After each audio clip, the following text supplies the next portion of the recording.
Déjà, il y a un certain nombre de choses qu'on pourrait dire sur la vision de la femme. Il y a un certain nombre de textes qui sont restés, même dans la culture maghrébine. Je ne sais pas, pour les Africains, tu me diras ce qu'il en est si vous avez le même genre de bêtises. Mais chez nous, par exemple, chez les Maghrébins, vous allez trouver certains qui disent la femme, elle sort 2 fois de chez elle. Elle sort une fois pour aller de la maison de son père à la maison de son mari, et la deuxième fois, c'est pour aller de chez elle au cimetière. Donc vous voyez, ça c'est une vision de la femme. Bah, mon frère, si c'est ça la vision que tu as de la femme, tu vas avoir du mal à trouver une femme avec laquelle tu vas t'épanouir en France. Si tu penses que ça c'est islamique de voir les choses comme ça, waouh! Hein, la femme, c'est une espèce de chose que tu ramènes pour te préserver de la fornication et tu la mets chez toi et tu l'enfermes. Si c'est ça que tu vois, masha'Allah. Hein, vous savez que Adam, il a été créé en premier et après sa femme, comment s'appelle sa femme? Hawa, elle a été créée d'une côte d'Adam. Et Adam, il nous dit Ibn Kathir, quand il s'est réveillé, il a trouvé Hawa à côté de lui. Et il lui a dit, qu'est-ce que tu fais là? Elle lui a dit, j'ai été créé pour que tu te reposes à mes côtés. Et c'est pour ça que le hadith qui dit que la femme, elle a été créée d'une côte d'Adam et que cette côte, elle est ma'ouja, certains, voilà le fahm, c'est quoi le fahm de certains? C'est de dire la femme, elle est ma'ouja. Masha'Allah. Non, qu'est-ce que ça veut dire ça? Allez lire les savants qui l'ont expliqué. Ils disent que la côte, elle est tordue, et ça signifie le fait que la femme, elle a des caractéristiques spécifiques. Et qu'est-ce que ça signifie aussi? La côte qui est tordue, c'est la côte, elle est inclinée pour préserver le cœur. Et en fait, la femme, elle a des caractéristiques particulières pour préserver le cœur de l'homme. Donc, en islam, l'homme et la femme, c'est pas quelque chose qui relève de la domination et qui relève de l'homme, il prend sa femme, il l'enferme chez lui. C'est quelque chose de complémentaire. Tu as besoin d'elle, elle a besoin de toi. Et c'est une équipe, c'est un partenariat. Et par exemple, les versets qui parlent de Ar-Rijal qawwamuna 'ala an-nisa bima faddala Allahu ba'dahum 'ala ba'd, ça veut dire quoi ça? Qawwamun. Ou sinon dans un autre verset, il y a darajat, que les hommes, ils ont un degré supérieur par rapport aux femmes. Ça veut dire quoi ça? Ça veut dire qu'on est supérieur quoi? Ça veut dire simplement, comme l'ont expliqué notamment Ibn Abbas, que l'homme, dans la position qu'il a par rapport à la femme, il a plus de droits à assumer. Il a plus de devoirs à assumer. Parce que quand tu te maries, c'est pas à la femme qu'il est demandé d'aller dehors pour chercher de quoi nourrir la famille, c'est à toi. Donc tu as plus de responsabilités. C'est ça que ça veut dire. Mais ça ne veut pas dire que tu es supérieur. Ça veut dire que tu as plus de responsabilités, c'est tout. Khalas. Il y a un verset où Allah il parle de quand le couple se dispute. Et après il y a même ce fameux terme wadribuhun, qu'on traduit par frapper-les. Est-ce que l'homme il a le droit de frapper sa femme? Bah, qu'est-ce que vous faites de wadribuhun alors? On fait quoi avec ce verset? Wadribuhun. Alors comment on fait? En fait, déjà il y a un gros problème, c'est que le Coran des fois ça peut pas se traduire. D'accord?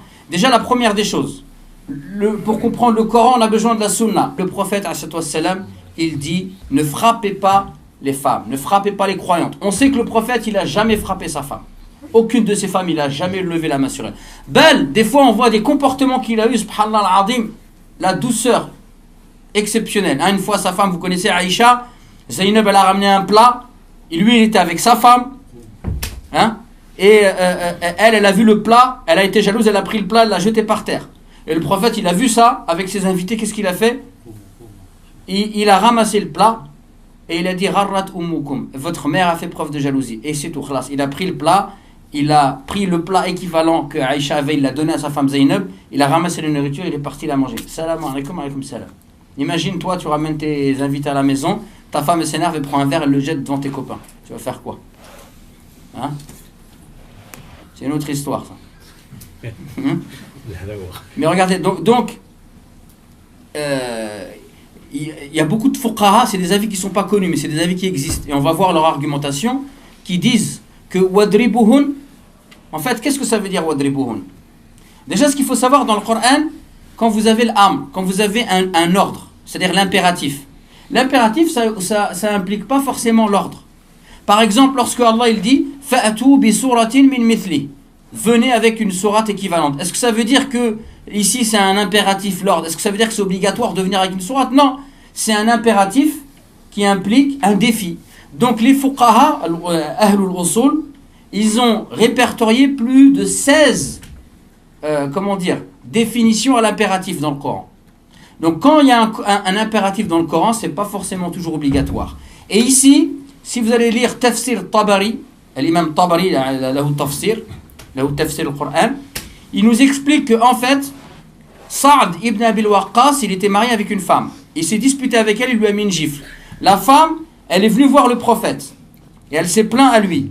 Ou du moins, le père de la femme, il est venu le voir. Et il lui a dit, moi, je lui ai donné la prunelle de mes yeux et lui, il l'a frappé.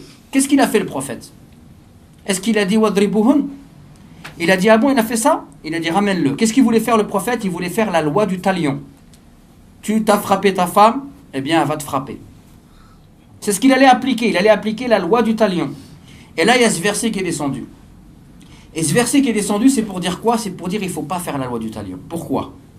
Parce que dans le couple, qu'est-ce qu'il faut faire? Il faut réconcilier les gens. Si elle te frappe, toi tu la frappes, ce couple-là, il est fini. Hein? Et donc ici, wadribuhun, ça veut dire que c'est des choses qui peuvent arriver. Ça ne veut pas dire qu'il faut le faire. Wadribuhun, ça veut dire vous vous disputez avec votre femme, vous faites ci, vous faites ça, et parfois vous pouvez aller jusqu'à les taper. Mais c'est interdit de frapper. D'accord? C'est interdit de frapper, parce que le prophète il dit il ne faut pas frapper vos femmes. Mais si ça arrive, alors à ce moment-là, il ne faut pas faire la loi du talion, il faut essayer de pratiquer la réconciliation. Et chez les fuqaha, un homme qui frappe sa femme, c'est une raison pour annuler le mariage. Donc tout ça pour dire que vous voyez mes chers frères, on a un gros travail à faire pour comprendre nos textes, non pas à la lumière de nos cultures, mais à la lumière des textes religieux, à la lumière de la sunna du prophète, pour comprendre qu'en islam, l'islam, wallahi al-azim, c'est la religion et le système de pensée qui a donné le plus de droits et de respect à la femme.